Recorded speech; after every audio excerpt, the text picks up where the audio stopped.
हाँ जी बेटा, तो साडा दा टॉपिक है बोहर मॉडल ऑफ एटम। ठीक है, तो NCERT के अंदर ਇਹਦਾ पहला पॉइंट लिखा हुआ है, the electron in the hydrogen atom can move around the nucleus in circular path of fix radius and energy. तो बेटा फर्स्ट पॉइंट के अंदर यह लिखा है कि एटम ਦੇ ਵਿੱਚ ਜਿਹੜੇ इलैक्ट्रॉन है वो फिक्स ऑर्बिट के अंदर रिवॉल्व करते हैं and these orbits are circular. ठीक है, ओके, इन्हों असी जोड़े ऑर्बिट्स है they are also known as shells, orbits भी कहे जाते हैं। इन्हों असी एनर्जी स्टेट्स भी कहने, इन्हों असी स्टेशनरी, इन्होंने असी एनर्जी लैवल के नाल स्टेशनरी स्टेट्स भी कह देंगे। ठीक है, तो these electrons revolve in the orbits. ठीक है, and these orbits have fix radius, जिमें पहले शेल का रेडियस R1 है, दूसरे शेल का रेडियस R2 है। ऐसे देखना अगर थर्ड शेल होएगा तो इसका रेडियस R3 है। ठीक है, ओके ओके, उस तो बाद these paths are called orbits, stationary states or allowed energy states. These orbits are arranged concentrically around the circle. So beta they are arranged concentrically around the circle. Next point, the energy of an electron in the orbit does not change with time. However, the electron will move from lower stationary state to a higher stationary state when required amount of energy is absorbed by the electron or energy is emitted when electron moves from higher energy state to lower energy state। हाँ जी बेटा, ਇਹਦਾ ਕੀ मतलब है, मान लो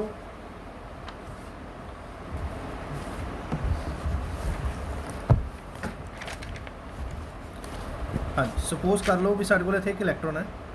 ठीक है, ਇਹ electron कुछ एनर्जी एब्जॉर्ब कर रहा है। जो इलैक्ट्रॉन कुछ एनर्जी एब्जॉर्ब करेगा, ठीक है, मान लो भाई एक सेकंड शेल है, ये फर्स्ट शेल है। ठीक है, तो जो ये एनर्जी एब्जॉर्ब करेगा तो it will move to higher energy shell if that energy is sufficient. मान लो भी अगर वो एनर्जी इन्नी सफिशेंट है कि वो सैकेंड शेल से लेके जा सके, तो वो electron will go from lower energy shell to higher energy shell. ठीक है, एक गल याद रखनी है कि इलैक्ट्रॉन की सब तो घट एनर्जी होती लोअर एनर्जी शेल, जिस जिसा ऊपर जाएगा वो एनर्जी इनक्रीज़ होती जाएगी।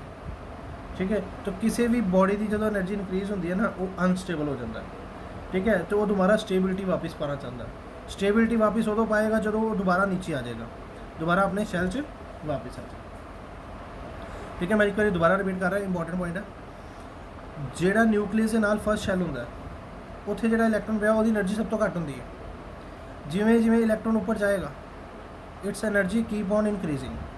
If energy keep on increasing its stability keep on decreasing. ठीक है, so that is why electron always come from higher energy shell to lower energy shell to become the stable. वो stable only दोबारा वापस आ जाए। लागी समझ? Okay, तो जो बेटा एनर्जी एब्जॉर्ब करेगा, on absorbing energy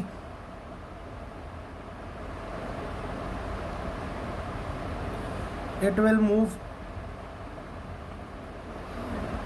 lower shell to higher shell, right? But if it release energy,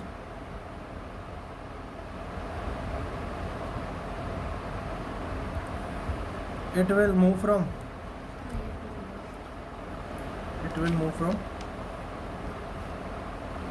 higher to lower shell। ठीक है, समझ आ गई? ओके ओके, हुण एक चीज़ असी और समझनी है कि मान लो बेटा ये अपने को न्यूक्लियस है, फर्स्ट ऑर्बिट, सेकेंड ऑर्बिट। ठीक है, फर्स्ट ऑर्बिट की एनर्जी है E1, सेकेंड ऑर्बिट की एनर्जी है E2। ठीक है, तो तो मैं तुहानूं पहले दस चुका कि E2 सैकेंड शैल की एनर्जी जी होंगी फर्स्ट शैल तो ज़्यादा होंगी। समझ रहे हो? हाँ जी। थर्ड पॉइंट है the frequency of radiation absorbed और emitted when transition occurs between two stationary state that differ in their energy by delta E। ਇਹਦਾ ਕੀ मतलब है बेटा? ਇਹਦਾ मतलब है कि मान लो इलैक्ट्रॉन फर्स्ट शैल च इलैक्ट्रॉन फर्स्ट शैल तो सैकेंड शैल च उदों जाएगा ਜਦੋਂ ਉਹਦੇ ਕੋਲ ਇਹ ਦੋ ਸ਼ੈਲ ਦੇ ਡਿਫਰੈਂਸ ਜਿੰਨੀ એનર્ਜੀ ਅਵੇਲੇਬਲ ਹੋਏਗੀ। Otherwise this electron will not make transition.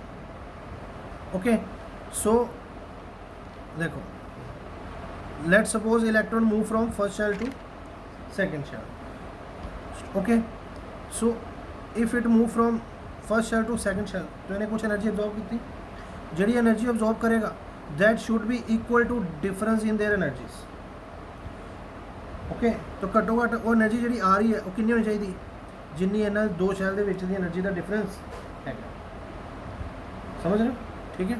तो मान लो भाई जो फोटोन आ रहा है it's energy of photon is equal to the difference of energy of two shells. ठीक है। ये दो शैल है इन्होंने एनर्जी का डिफरेंस इक्वल होएगा फोटोन की एनर्जी। समझ रहे हो? ठीक है। Okay this difference in energy can be also written as delta E. Delta E is equal to H nu. Okay let's suppose this is equation number 1। तो इतों की बेटा अगर फ्रीक्वेंसी निकालनी हो तो फ्रीक्वेंसी आ जाएगी E2 minus E1 upon H सानू पता साडा प्लैंक्स कांस्टेंट है।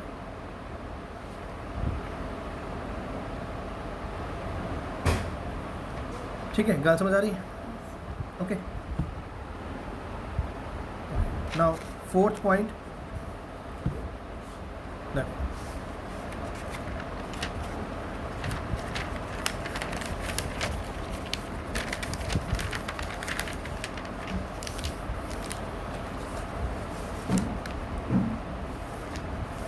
हाँ जी फोर्थ पॉइंट्स की लिखे the angular momentum of an electron is quantized.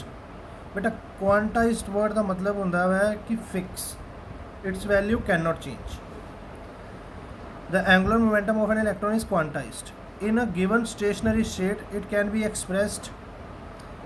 इतने एक फॉर्मूला देता है MVR is equal to NH/2π। देखो बेटा पहले तो एंगुलर मोमेंटम समझ लिए। मान लो जी ये न्यूक्लियस है इतने एक ऑर्बिट है ऑर्बिट के अंदर एक इलेक्ट्रॉन है।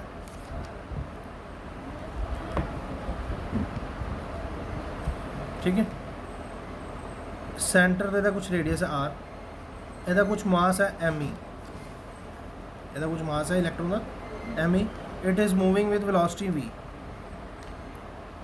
Okay so product of all these factors is known as angular momentum. ठीक है। तो बेटा बोहर यह कहता है कि angular momentum of an electron is always integer multiple of H/2π। ठीक है। बोहर ने कोई प्रूफ नहीं देता यानी एक फैक्ट देता है जिन्होंने तुम एज इट इज़ याद रखना है। Angular momentum of an electron is integer multiple of H/2π। हूँ देखो बेटा उन्हें बोलिया कि n की वैल्यू जी है वो 1 2 3 4 5 6। n की है number of shell. n is what number of shell कि जो इलैक्ट्रॉन है वो कि शैल च पिया है। अगर मान लो इलैक्ट्रॉन फर्स्ट शैल च पिया तो MVR is equal to H/2π। n की वैल्यू करती 1। तो फर्स्ट शैल के अंदर एंगुलर मोमेंटम हमेशा कितना होएगा H/2π। यह क्वांटाइज्ड हो गया। इस तो इलावा फर्स्ट शैल एंगुलर मोमेंटम की कोई भी वैल्यू नहीं होएगी। अगर सैकेंड शैल की गल करिए तो for second shell MVR is equal to n की वैल्यू 2 कर दूँगा तो 2H/2π। तो सैकेंड शैल के अंदर एंगुलर मोमेंटम की यह वैल्यू होएगी इस तो इलावा कोई वैल्यू नहीं होएगी इसलिए क्वांटाइज्ड है। अगर थर्ड शैल की गल करिए तो थर्ड शैल के अंदर आएगा 3H/2π। ठीक है। तो अगर मैं इतने ऑर्डर लिखदा तो फर्स्ट शैल के अंदर H/2π सैकेंड शैल के अंदर 2H/2π थर्ड शैल के अंदर 3H/2π। ओके इस तो इलावा कोई वैल्यू नहीं हो सकती। ठीक है, आई होप तुहानू समझ लग रही होएगी, ठीक है ना।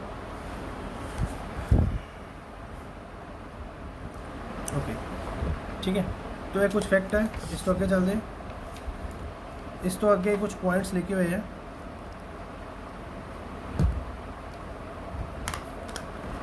तो असीं पहले पॉइंट की गल करते हैं, the stationary state for electron are numbered as n is equal to 1 2 3।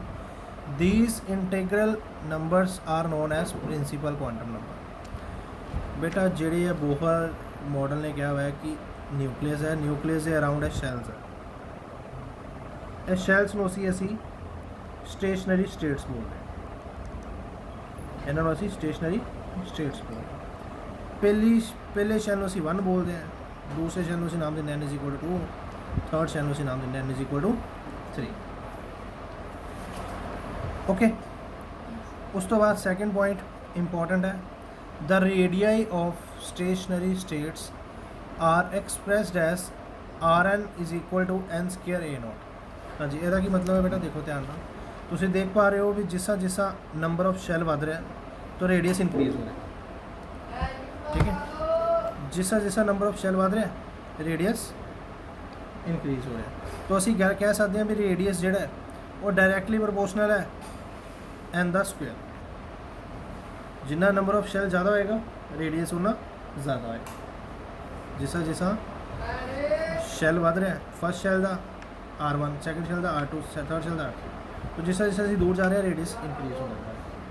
ਇੱਥੇ ਪ੍ਰੋਪੋਰਸ਼ਨੈਲਿਟੀ ਦਾ ਸਾਈਨ ਹਟਾਵਾਂਗੇ, ਇੱਕ ਕਾਂਸਟੈਂਟ ਲਗਾਵਾਂਗੇ a naught, right, and a naught is known as Bohr radius, and actually it is the radius of first orbit. It is the radius of first orbit, and first orbit the radius की value होंगी है 52.9 picometre. Okay, तो बेटा sorry 52.9 picometre, yes 52.9 picometre या 52.9 ऐसा लिख सकते हैं, इंटू 10⁻⁻12 मीटर, ठीक है। आई होप तो समझ लग रही होगी, ठीक है। हाँ जी, तो next third property, very very important property, the most important property associated with the electron is the energy of stationery state. Is the energy of stationery state. तो बेटा एक गल याद रखनी है, एक फॉर्मूला है जिन्होंने तुसी हमेशा याद रखना है। बोहर ने क्या है, energy of any orbit, energy of any orbit is written as minus of RH by n square, minus of RH by n square, ठीक है, where RH is Rydberg constant, Rydberg constant। ਹੁਣ ਤੁਸੀਂ ਇੱਥੇ ਦੇਖ ਪਾ ਰਹੇ ਹੋ એનર્ਜੀ ਜਿਹੜੀ ਹੈ ਉਹ ਇਨਵਰਸਲੀ ਪ੍ਰੋਪੋਰਸ਼ਨਲ ਹੈ n ਦਾ ਸਕੇਅਰ, मतलब जिसा जिसा n इंक्रीज ਹੁੰਦਾ जाएगा एनर्जी n बढ़ता जाएगा, एनर्जी घट दी जाएगी, ठीक है।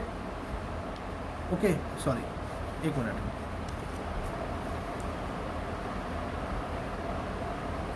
हाँ ये नैगेटिव साइन के नाल है, नैगेटिव साइन के नाल का मतलब क्या है कि जो n बढ़ेगा नैगेटिव साइन के नाल है तो एनर्जी भी इंक्रीज होगी, ठीक है, क्योंकि नाल किहड़ा साइन है नैगेटिव, ठीक है। तुसी न्यूक्लियस से जिन्ना नज़दीक रहोगे एनर्जी उन्नी घट होएगी, न्यूक्लियस तो जिन्ना दूर जाते जाओगे एनर्जी उन्नी इंक्रीज होती जाएगी, लगी समझ, ठीक है। तुसी एग्जाम्पल है समझ सकते हो बेटा कि मान लो भी तुहाडा घर है, न्यूक्लियस इज़ योर होम, तुसी अपने घर के जिन्ना कोल रहोगे तुसी उन्ने स्टेबल रहोगे, तुसी जिन्ना घर तो दूर जाते जाओगे तुहाडी स्टेबिलिटी उन्नी घटती जाएगी, लग रही समझ। हाँ जी, उन्हें फॉर्मूला याद रखना है, R H over N the square, लगी समझ। तो बेटा इतने आर एच एक रिडबर्ग कांस्टेंट है जिसकी वैल्यू है 2.18 इंटू 10⁻⁻18 जूल। ओके, मैं बेटा दोबारा दस रहा, this is a very important formula. तो आर एच की वैल्यू याद रहे तुम, R H is equal to 2.18 into 10 की पावर -18 जूल। ओके, हुण अगर असी गल करिए if let suppose we have first orbit,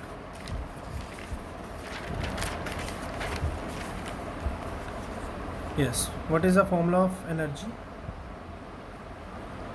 minus RH over n square, and if I put the value of RH it is minus 2.18 into 10 the power -18 over n square joule, right।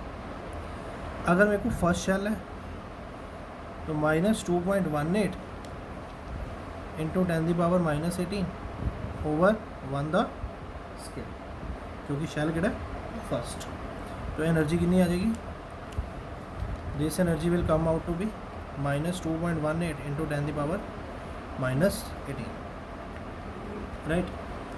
so second shell है तो -2.18 into 10 the power -18 over 2 the square ਹੁੰਦਾ 4, ठीक है। इन्हों divide करने के बाद बेटा आएगा 0.545 इंटू 10 दी पावर -18, ठीक है, समझ रहे हो। अच्छा हूँ देखो बेटा एक गल याद रखना, नैगेटिव च जिन्नी वड्डी वैल्यू होवे उन्नी छोटी होंदी है, तो जिन्नी छोटी वैल्यू होवे उन्नी वड्डी होंदी है। ਇਹਦਾ मतलब E2 is greater than E1, तो मतलब जिस जिस असी न्यूक्लियस तो दूर जावांगे एनर्जी की होती जाएगी, इनक्रीज़ होती जाएगी, लगी समझ, ठीक है। Okay next, when n is equal to infinity, infinity का मतलब कि है बेटा very far from the nucleus, तो -2.16 into 10 the power -18 upon infinity the square, right. तो something upon infinity is equal to 0। Infinity का मतलब है कि इलेक्ट्रॉन न्यूक्लियस तो की ऑर्बिट छट के निकल गया, चला ऑर्बिट्स तो बाहर निकल गया, इन्फिनिटी का मतलब है। तो जो इन्फिनिटी से चला गया तो यदि एनर्जी कितनी हो जाती है, 0, ठीक है। एक गल याद रखनी है, this is a very important result, जो इन्फिनिटी तो बाहर होएगा, सॉरी मतलब जो न्यूक्लियस है इन्फ्लुएंस तो बाहर होएगा, मतलब न्यूक्लियस ना कोई कॉन्टैक्ट नहीं है, एटम के अंदर ही नहीं है, तो वो एनर्जी 0 है, ओके। पर जिस नज़दीक आएगा तो वो एनर्जी घटती जाएगी, क्योंकि दोनों में अट्रैक्टिव फोर्सेस है, दोनों में अट्रैक्टिव फोर्सेस, जिमें जिमें नज़दीक आएगा तो एनर्जी घटती जाएगी, ओके। जो इन्फिनिटी तो होएगा तो एनर्जी 0 है, ओके। तो यह बड़ा इंपॉर्टेंट रिजल्ट है, तुसीं इहनूं याद रखना है। ये ऊपर क्वेश्चन भी आता है कि why electronic energy is taken as negative, है जी। तो यदा आंसर है वह कि when the electron is away from the influence of nucleus there is no attraction between nucleus and electron, but when electrons start coming closer to the nucleus attractive forces comes into play, when attractive forces comes into play the electron start releasing its energy, okay, starts releasing its energy, that is why its energy goes to negative, क्योंकि initially its energy is 0, but when it start moving towards the nucleus it will lose the energy, and 0 तो बाद lose करेगा तो कितनी energy आएगी, negative, okay। तो this is a very important question, तो तुसी ये क्वेश्चन में अच्छी तरह करके जाना है अगर एग्जाम हो रखीगा, ओके ओके। हुण मान लो भी अपने को एक हाइड्रोजन एटम है, इन्हें फर्स्ट शैल च इलैक्ट्रॉन पे है, मान लो भी इन्हें बहुत सारी एनर्जी एब्जॉर्ब कर ली, जिसके कारण इलैक्ट्रॉन इन्फिनिटी से चला गया, मतलब एटम तो बाहर चला गया। तो जो इलैक्ट्रॉन एटम तो बाहर चला जाता है इन्हों असीं बोलते ionized hydrogen atom, we call it as ionized hydrogen atom, ठीक है। आई रिपीट वंस अगेन कि मान लो भी अपने को हाइड्रोजन का एटम है, ये फर्स्ट शैल एक इलैक्ट्रॉन पे है, जो इलैक्ट्रॉन एनर्जी एब्जॉर्ब करेगा, मान लो भी इन्हें एनर्जी एब्जॉर्ब कर ली भी इन्फिनिटी से चला गया, इन्फिनिटी से चला गया मतलब एटम तो बाहर चला गया, ठीक है। तो उस तो बाद असी ऐसे एटम की बोलते हैं ionised hydrogen atom, okay. So this is all about today, बाकी अपन नेक्स्ट टाइम